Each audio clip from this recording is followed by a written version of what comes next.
so. I think so.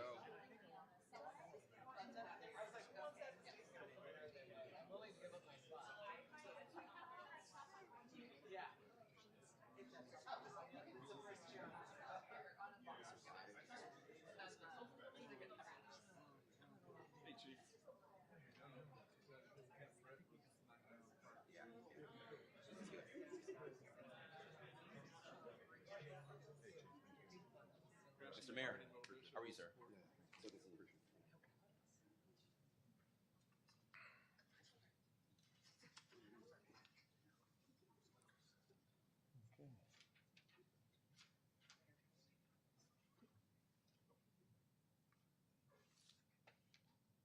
Good morning or afternoon, whatever you're looking at, how you see it.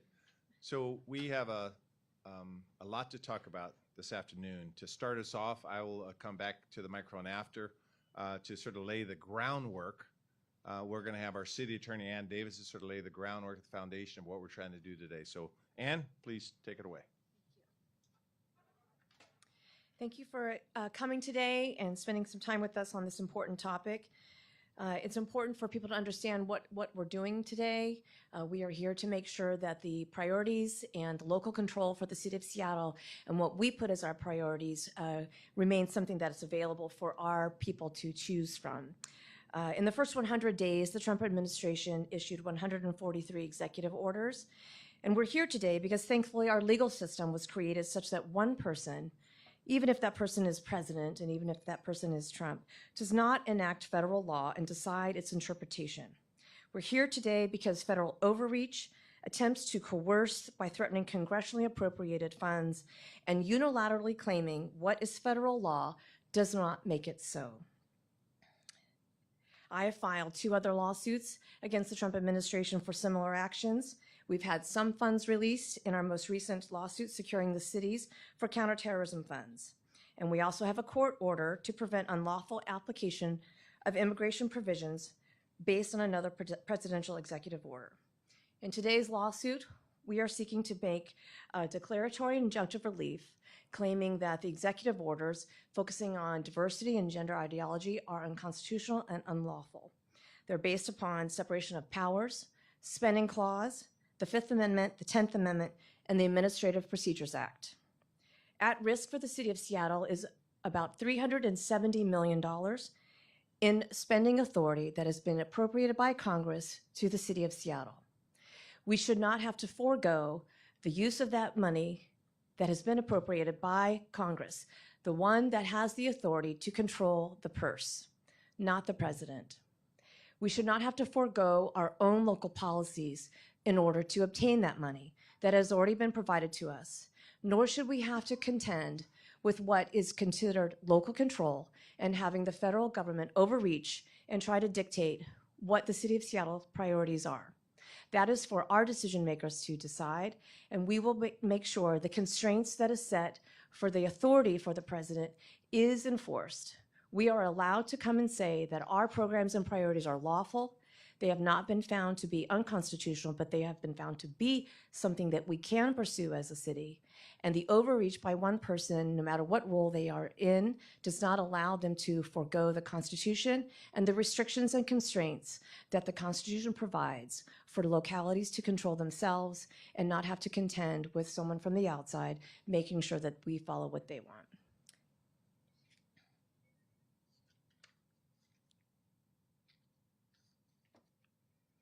Again, the relief that we've requested is to make sure that these orders are found to be unlawful and to stop the defendants from implementing them against the city of Seattle, as we are a recipient of federal contracts and grants. The relief we've requested is so that we can pursue our policies, our diversity and important priorities that we have, and our inclusion priorities that we have, and that money should be able to come to us lawfully so that has been protected and appropriated by Congress. I'm going to now turn it over to Mayor Harrell to introduce our next speaker. Thank you, City Attorney Davison. I need to make it clear after that I'm not speaking as a lawyer, I'm speaking as your mayor, so don't ask me any legal questions about what we're doing, but I'll try to bluff a few answers if you do ask me a question or two. A few things. First, I want to recognize who's standing with us. We're going to hear from some community leaders, but I want to recognize Council President Sarah Nelson, Council Member Rob Saka, Bob Kettle, Maritza Rivera. Am I missing anybody? Okay. I want to recognize those leaders standing with us. This really sort of embodies our One Seattle approach and who we are trying to, what we're trying to do. The legal action that City Attorney Ann Davison described sort of talks about the what we're doing, but I think it's equally important as to why we're doing it. And she described it in a very smart way, but I want to put a little more heart into it. It's important that this country recognizes who Seattle is and what our state is. If you look at our history, in 1973, we're actually one of the few cities that actually openly barred discrimination in housing employment against unlawful discrimination against LGBTQ neighbors. In the 1980s, the Washington State barred discrimination as well in state employment. In 2004, we became the first city in the country to have a municipal initiative centered around social and race and social justice, which clearly embodies our fight for LGBTQ neighbors. In 2006, our RCW 4960 was amended. This was groundbreaking law to include as a protected class our LGBTQ friends and neighbors. In 2009, I had the absolute privilege to introduce legislation that affirmed our race and social justice work, requiring and directing departments to use all the tools to assist the elimination of racial and social disparities for all members of protected classes. In 2011, I was again, privileged to lead efforts to remove transgender healthcare restrictions from the city's healthcare policies, and making Seattle the first municipality in the state to provide comprehensive healthcare for transgender employees. In 2012, members of the City Council and I sponsored legislation to become a human rights city. And that becomes fundamentally important in who we are. Under the Articles of the Universal Declaration of Human Rights, it reads, and I'll just read one small portion, but a very powerful portion of it. This upholds the recognition of the inherent dignity and of the equal and inalienable rights of all members of the human family, that this is the foundation of freedom, justice, and peace in the world, that all human beings are born free and equal in dignity and rights. That's who we are. That's our history. We won't erase our history. We won't let the federal government, as the city attorney described, erase our values. The attempts to dismantle DEI, we know, are also seeing unprecedented attacks against vulnerable communities, but resilient communities. And when we look at what's happening to our LGBTQ plus community, and particularly our transgender and non-binary neighbors, I've said in other speeches, they attack them, they attack us. They attack who and what we stand for. Every person, every human being deserves a right to live freely as their authentic selves without fear of harassment and discrimination. That is our foundation. That is our One Seattle model. That is who we are. That is clearly our history, and that's why I led with our history. As a city, we will continue to advance legislative and legal actions to protect our residents from Trump's unlawful actions and funding cuts. As you may recall, earlier this year, we signed new legislation that strengthens local protections for people seeking gender-affirming and reproductive health care to support our LGBTQIA+ community. We're proud of these values that we stand for. I'll close my remarks on the why we're doing this by saying that all of our policies, whether it's our housing policy, our comp plan policy, our tax and B&O policy, are designed to uplift communities. we want people to thrive. I'm not afraid to use words like love and unity in our One Seattle mantra. But I'm standing with leaders here that I know they love what they do because they love this city. And with that, I'm going to introduce someone that I don't use the word love with because he'll probably beat me up, Monty Anderson. He likes yelling at me more than loving me. But Monty Anderson, as you know, is a champion, one of the outspoken champions for workforce development programs and creating pathways to high-wage careers in the construction industry. He is no stranger to the equity movement, the justice movement. He's the executive secretary of the Seattle Building and Construction Trades Council, which includes 19 affiliate unions and more than 20,000 construction workers. And I did say a lie, that I do use the word with love when I talk about Monty. So he won't beat me up when I say that I love him. Monty, you got the floor, my brother. Thank you, my friend. All right. Thank you.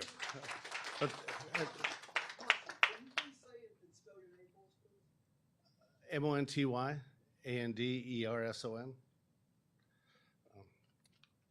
Was that a test?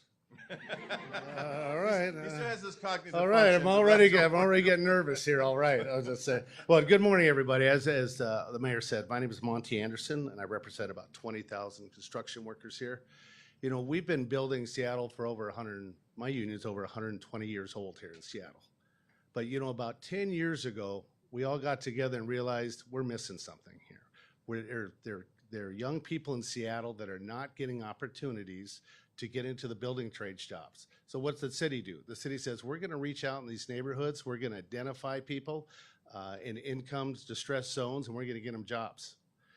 Along with our partnership with the city, we've trained over 1,000 apprentices that are in the project here and brought over $120 million of wages and benefits into the city. $120 million of money in people's pockets, spending it here in the city. And why? Because the city cares about apprenticeship. The city cares about the quality of life here. So, you know, this is not a partisan issue for me. It is a basic function of apprenticeship and lifting up your neighbors and saying, you know what, if you can get your butt up in the morning and go to work, you can make an honest day's living here and live in the city of Seattle. So, you know, a lot of the construction workers, I'd say we're all over the spectrum sometimes. We're a diverse group. But one thing we always believe in is diversity. We know that the workforce is changing, and college is not the way for everybody.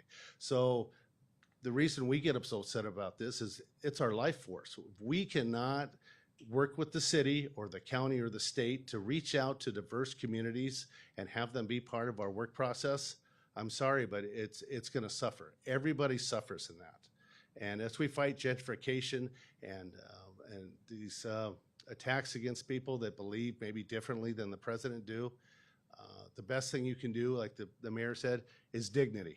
And what is better than dignity than educating somebody and having a job? That is the highest form of dignity you can do for your citizens. And that's what the city has done here.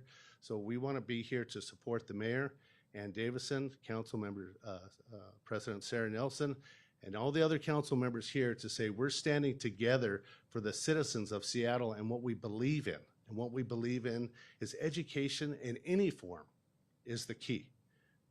And education is something you can't take away, and that's what an apprenticeship is. So once again, I want to thank the mayor and all their staff for standing strong against this kind of attack, which is, in my view, kind of just un-American. So we hope that in the future here, obviously, things are going to change, but now I'm glad that we're all standing together to say what's right. Thank you very much.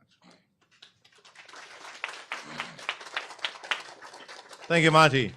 Our next speaker is Ollie Garrett, the president and CEO of Tabor 100, an association of entrepreneurs and business advocates committed to economic power and social equity in underserved communities, especially advocating for opportunities for Black businesses. And we're proud to partner with Tabor 100 on a range of programs at the city to empower Black-owned small businesses and women-owned businesses and underrepresented communities. Ollie Garrett, you have the floor, please. Thank you for being here.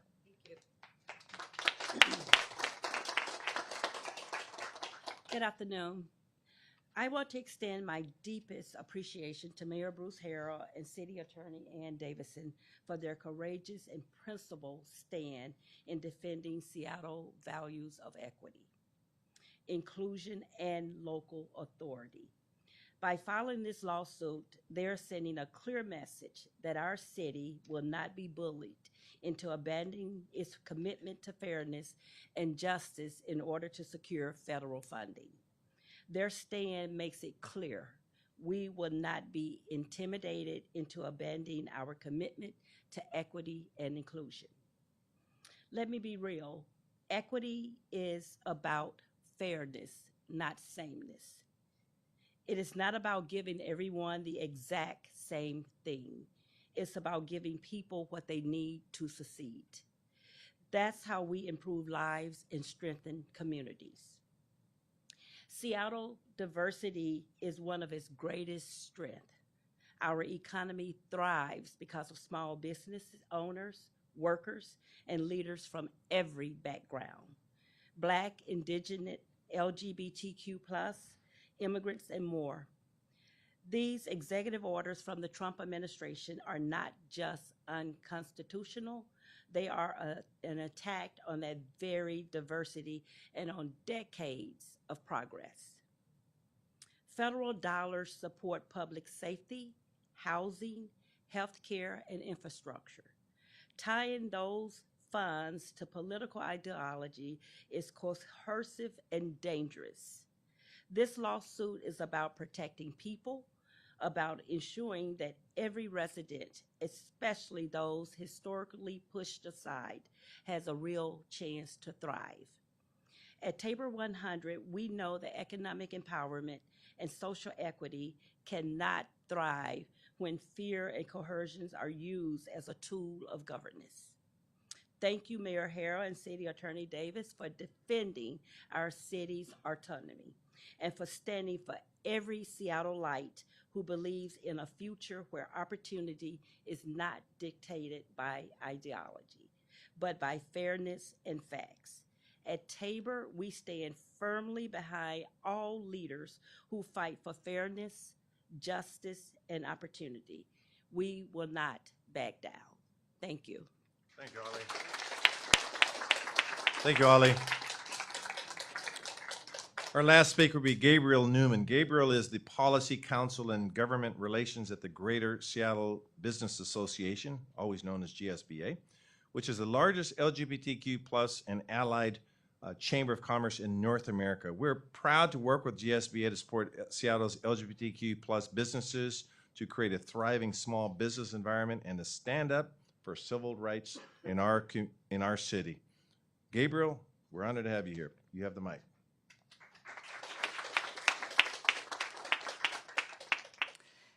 Thank you, everyone. Excited to be here.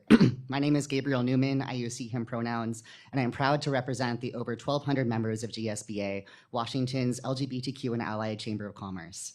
I want to thank the Mayor Harrell, City Attorney Ann Davison, and our city leaders for taking this bold and necessary action. This is also personal to me as a member of the transgender community because this goes right to the heart of why we're here and what we're fighting for. Let's be clear at what's at stake. President Trump's executive orders attacking diversity, equity, and inclusion, and what they call gender ideology, are not just political stunts. They are direct assaults on our communities and on the systems that protect people from discrimination and allow them to thrive. These federal directives seek to erase LGBTQ+ identities, silence conversations about systemic racism, and punish cities that believe in equity. As they do so by putting a price tag on our values, threatening critical federal funding that supports public safety, healthcare, small business recovery, education, and workforce development. Seattle has never backed down for standing up for what's right, not when it's unpopular and not when it's inconvenient. We know that our strength comes from our diversity. We know that equity is not a side project. It's the foundation of a thriving economy and a safe, healthy community. In the LGBTQ+ business community, we've seen firsthand how inclusive policies lead to stronger workplaces, more resilient businesses, and better outcomes for everyone. When DEI is under attack, it's not just a culture war, it's an economic issue, a workforce issue, and a human rights issue. This lawsuit is not just about partisanship, it's about partnership. It's about protecting our city's ability to serve everyone. It's about ensuring that workers of every background are welcomed and respected. And it's about defending our right to speak honestly about race, gender, identity, and history without fear of retaliation or funding cuts. We thank the City of Seattle for taking a stand, not just for our community, but for every city, every nonprofit, and every worker who refuses to be bullied into silence. Together, we're saying discrimination has no place in our policies, in our contracts, or in our funding priorities, or in our city. Thank you.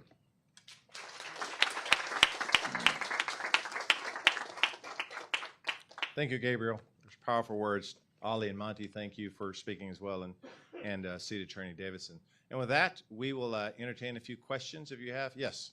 I have a question from Ms. Garrett, if that's okay. I want to see if you could speak to the specific impact it brings to the small and other businesses that are part of your organization. Tabor 100 is a business organization that consists of minority, women-owned businesses that's seeking contracting opportunities and work within city and government.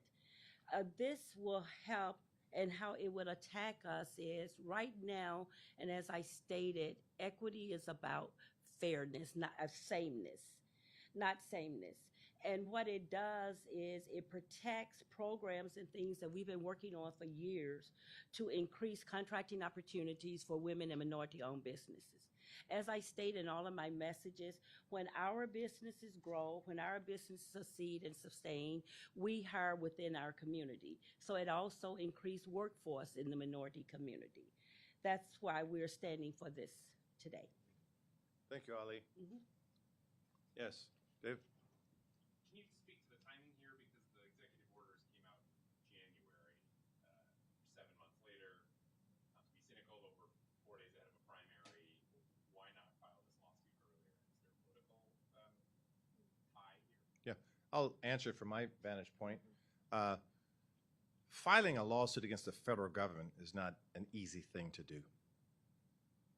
I have to repeat that. This is major litigation here. And rather than do it on a piecemeal approach when we're looking at over 140 executive orders coming from the Trump administration, we wanted to gather all of our facts and make sure that we have what we think are a solid legal footing. The fight for social justice is not a political move, if that's the insinuation. The fight is for what we believe in and who we are. So again, working with our city attorney, she could talk more about the timing. But again, we can't downplay the concept of suing your federal government. That's not something you do willy-nilly. The federal government should have a sacred pact with cities.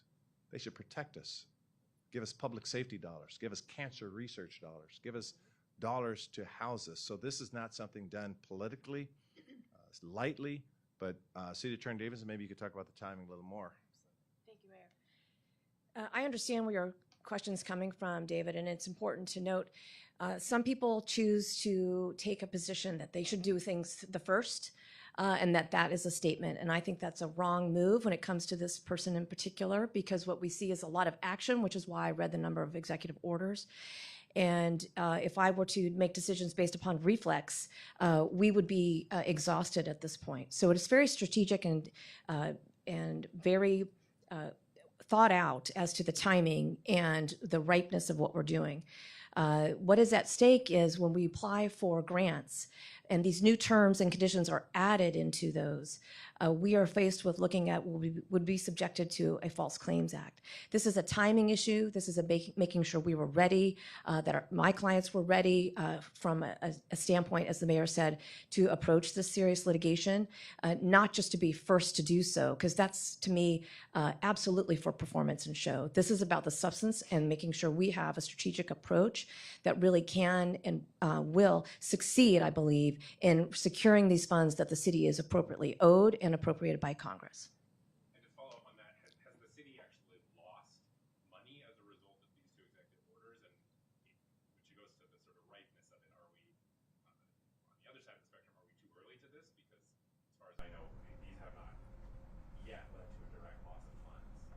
What we're faced with is looking at, do we need to comply with the new interpretation of federal law, which is why what I said in the opening, one person does not decide what is the body of federal law.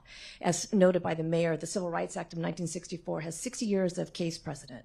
So we follow laws and we follow case precedent, U.S. Supreme Court and Ninth Circuit, and the interpretation of that law. That is the body of federal law that we comply with. So then for one person to come and say, I view this as a totally different way, that's not what we go by. We go by the courts and what Congress has enacted in that law. And what we have is lawful, which is why we think we are owed these things. But they're adding terms. We need to decide, can we actually apply? Can we receive these the money from these funds? Will they withhold? Are we able to go forward, or will we be subjected to a False Claims Act because of what we are doing is lawful, we believe, but will they come back and say that, no, you should have known it was not? Where are we supposed to decide that? So we're coming and saying these executive orders as they stand are unconstitutional and unlawful because, again, our system is set up such that one person cannot dictate what is the body of federal law. And this is what we believe our programs are lawful and allowed to be held. So that's why we're bringing this at this time, because it's the appropriate time for us to do so.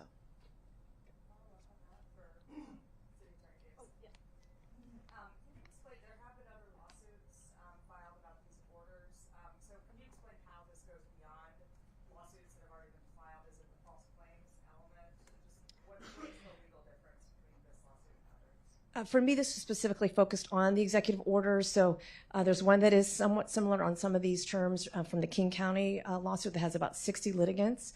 And again, that was a very quick to take action, and that's what those parties chose to do. I chose to make sure we're focused on the executive orders themselves, not individual department action, because I think going to the root of where the abuse of outside the scope of authority is at the executive order aspect, again, because that is not where federal law is made. You can't write it in a two-page memo and create it to be federal law.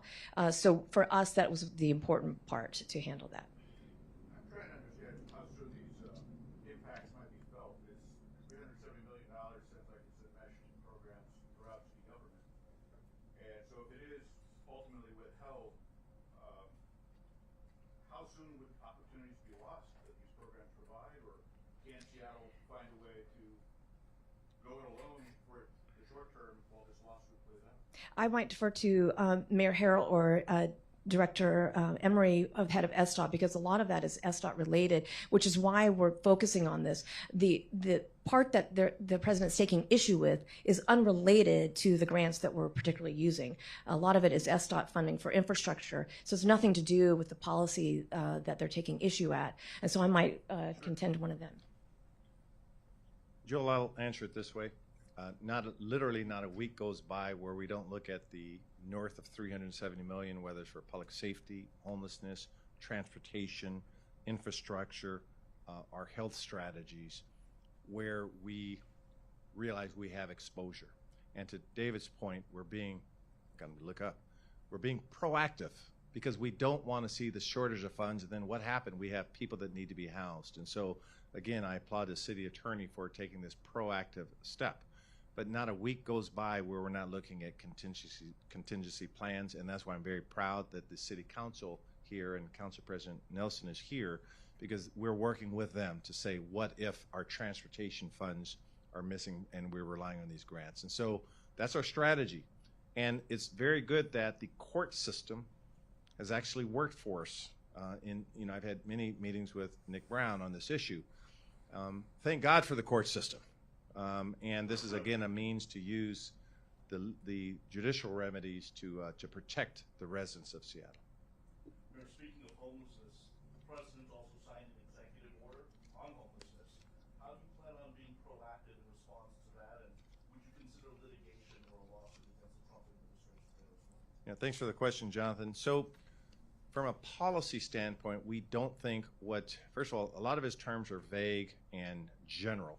We don't think that's a winning strategy. We think we have some of the smartest homelessness advocates working with us to make the right investments. So we think that our local approach on everything that we're doing, realizing this is a crisis throughout our country, that this works. And so we will If we think we need to challenge it, we certainly are prepared to do that, but we certainly take exception to the executive order in that it's inconsistent with the best practices that we believe we're putting in place. If you do sue and are unsuccessful with Trump's executive order on homelessness, some of the nonprofit providers believe that the city could offset some of that federal funding loss. Would you be able to do that?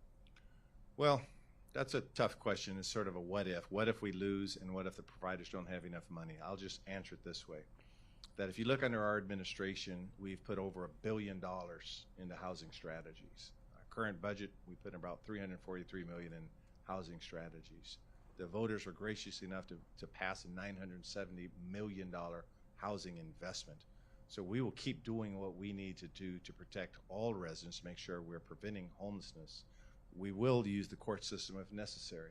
We're always prepared, and quite frankly, I'm glad that I have a good team around me, and I'm glad some members of these teams are lawyers, by the way, because that's what's going to take. And again, I want to bring attention that we have some very significant department heads standing here as well, from all over.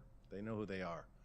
So our entire city family of departments are ready to fight for our vulnerable residents, which today we're talking about LGBTQ and particularly transgender neighbors and friends, but also those that are unhoused. Okay, Erica. Question, unrelated question. Today, or earlier this week, I believe you were dropped from former Chief Diaz's lawsuit against the city, alleging discrimination and other things. Do you have any reaction to this decision to drop you from this lawsuit? No reaction, no comment. David? Yesterday in committee, the city council, when considering the business and occupation tax proposal, added a few exemptions. Cancer Senator Fred Hutch, Sale Children's, and stevedores that would probably shave off around $10 million from that proposal. Can you speak to that at all? Sort of, does that make what does that mean for your budget, and then sort of the Trump-proofing aspect of that being an impact proposal? Sure, and I welcome any council members that are contemplating that to speak. If you like, I'll just tell you the mayor's position, our administration's position. We're just listening, we're talking. We understand organizations like the Fred Hutch are phenomenal employers. I have, unfortunately, many family and friends use that employer as an example that have been beneficiaries of the great research that they're doing. So we understand their conversations, but we're not, they'll say, I haven't called any of them on this issue yet, so we hope that their conversations end up at a good place, and I'm confident in this council that they will. Did any of you want to say anything on that? Look, they're chicken, see? No. You want, Councilmember? Thanks for the question, David, and this was, I'm a bit shorter than the mayor. I brought forward the amendments because Fred Hutch is a comprehensive cancer care research and care center, as you know, and Children's Hospital provides phenomenal pediatric care across the board to kids. And so in the context of they're also getting attacked from the feds with research dollars and of course severe Medicare cuts. And so in the context of all that, it felt important to try to provide a credit for the more that is being increased by this legislation that we passed yesterday, the B&O tax. So it was really to address and support kids and cancer patients in the context of the federal cuts that these nonprofits are also experiencing. Thank you. Thank you. Thank you for those powerful words, Council Member. And I, of course, will remind the council that we did think we tendered a pretty smart, well-crafted B&O policy to them, and any decisions they make, certainly we don't want to worsen the $240 million challenge we're dealing with, but they're very thoughtful and they're very deliberate and they are values-led, so I have faith that the process will work. Okay, I don't see any other hands going up, so I'm going to close us out. And I'll close this out by saying sharing a very simple thought. We all have jobs to do. I don't think anyone knew maybe 5 years ago we were going to be having this discussion in Seattle. I think many of us are students of history. We've gone through some tough times politically before, but I think largely what we're seeing is unprecedented. So we have to wake up a little earlier, go to bed a little later. The fight is on. And this is where we show who we are, our values. This is where we are tested on our values. And so I stand proudly with you as your friend, colleague, and as your mayor.